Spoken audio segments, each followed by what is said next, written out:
সালামুন মারহাবা ইয়া জান্নাতি, সালামুন মারহাবা ইয়া জান্নাতি। সুবহানাল্লাহ। নকুন সুস্তি, নকুন সুস্তি নমাজে পঞ্জগানা, ফাওয়াইলুল লিল মুসাল্লিন আল্লাযীনা নমিগুয়াম কে আজ দুনিয়া জুদা বাস। বুনিয়াল ইসলাম আলা খামস, ইসলামের ভিত্তিটা কয়টি বিষয়ের উপরে? আওয়াজ দিয়ে বলতে হবে, কয়টি বিষয়ের উপরে? ইসলামের ভিত্তিটা হলো 5টি জিনিসের উপরে। এক নাম্বার যে বিষয়টা রয়েছে সেটা হলো আশহাদু আল্লা ইলাহা ইল্লাল্লাহ ওয়া আন্না মুহাম্মাদুর রাসূলুল্লাহ। এক নম্বরে কি? কালেমা পড়া। এক নাম্বার কি? কালেমা পড়া বা ঈমান রাখা, যেটাই বলেন। এক নম্বরে হলো কালেমা পড়া। 2 নম্বর হলো ওয়া ইকামিস সালাহ, 2 নম্বরটা হলো নামাজ আদায় করা, নামাজকে কায়েম করা। ওয়া ইতাইজ যাকাত, 3 নম্বরটা হলো যাকাত আদায় করা। ওয়াল হজ, 4 নম্বরটা কি বলেন?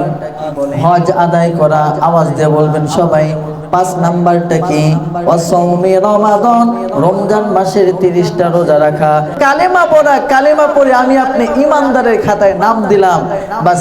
দ্বিতীয় কাজটাই হলো সালাত আদায় করা। কি আদায় করা বলেন? সালাত আদায় করা, নামাজকে কায়েম করা। নামাজ আমি আপনি মুসলমান।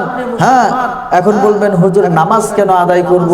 অবশ্যই নামাজ আদায় করতে হবে। কেননা হাসরের ময়দানে যখন আপনি যাবেন, আপনাকে সর্বপ্রথম কোন আমলের সম্পর্কে জিজ্ঞাসা করা হবে?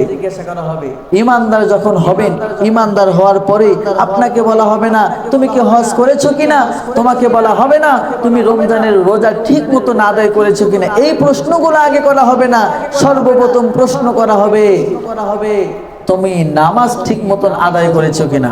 ক্বালা রাসূলুল্লাহ সাল্লাল্লাহু আলাইহি ওয়াসাল্লাম, ক্বালা রাসূলুল্লাহ সাল্লাল্লাহু আলাইহি ওয়াসাল্লাম, আউয়ালু মা ইউহাসাবু বিহিল আবদু ইয়াউমাল কিয়ামাতিস সালাহ। আল্লাহর রাসূল বলেন, হাসরের ময়দানে, ওই কিয়ামতের ময়দানের মধ্যে আল্লাহ রাব্বুল আলামিন সর্বপ্রথম তোমাকে তোমার নামাজের বিষয় জিজ্ঞাসা করবেন। এই বান্দা, তুই আমার নামাজের হিসাবটা ঠিক মতন দে।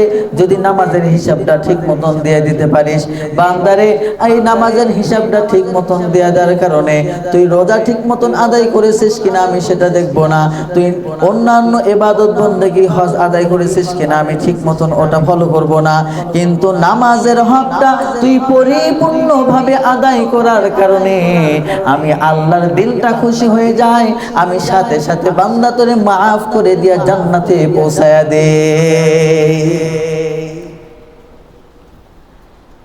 নামাজ কেন আমাকে জান্নাতে নিয়ে যাবে? রাসূলের হাদিস হলো as-সালাতু মিফতাহুল জান্নাহ। রাসূল সাল্লাল্লাহু আলাইহি ওয়াসাল্লাম বলেন, এই নামাজ কেন আদায় করবা জানোনি? নামাজটা কেমন ফায়দা? তুমি যে এই মসজিদে আসছো, মসজিদের তালা বন্ধ থাকে, ঘরের মধ্যে যখন যাইবারে বাবা, ঘরের মধ্যে গেল যখন, আমাদের ঘরের মধ্যে কিন্তু লক দেওয়া থাকে, থাকে না? সব জায়গায় লক দেওয়া থাকে না? ঘরটা যদি খুলতে হয় তোমার জন্য তার চাবি লাগে। তুমি জান্নাতে যাইবা, আল্লাহ রাব্বুল আলামিন জান্নাত বানিয়েছেন, আল্লাহ রাব্বুল আলামিন জাহান্নাম বানিয়েছেন। এই জান্নাতও বানিয়েছেন, জাহান্নামও বানিয়েছেন বান্দাদের জন্য। এখন এই জান্নাতে যদি যাইতে চাও, ওই জান্নাতে যাওয়ার জন্য, ওই জান্নাতের গেট খোলার জন্য তোমার অবশ্যই কি লাগবে? একটা চাবি লাগবে। আর চাবিটা কি? আল্লাহ রাসূল হাদিসের মধ্যে বলে দেন, as-সালাতু মিফতাহুল জান্নাহ। জান্নাতে যাইতে চাও তাহলে নামাজ নামক চাবি লইয়া জান্নাতের সামনে চলে যাও। ফেরেশতারা সামনে দাঁড়ায় বলবে, সালামুন মারহাবা, সালামুন মারহাবা ইয়া জান্নাতি, সালামুন মারহাবা ইয়া জান্নাতি। সুবহানাল্লাহ। নকুন সুস্তি, নকুন সুস্তি নমাজে পঞ্জগানা, ফাওয়াইলুল লিল মুসাল্লিন আল্লাযীনা নমিগুয়াম কে আজ দুনিয়া জুদা বাস।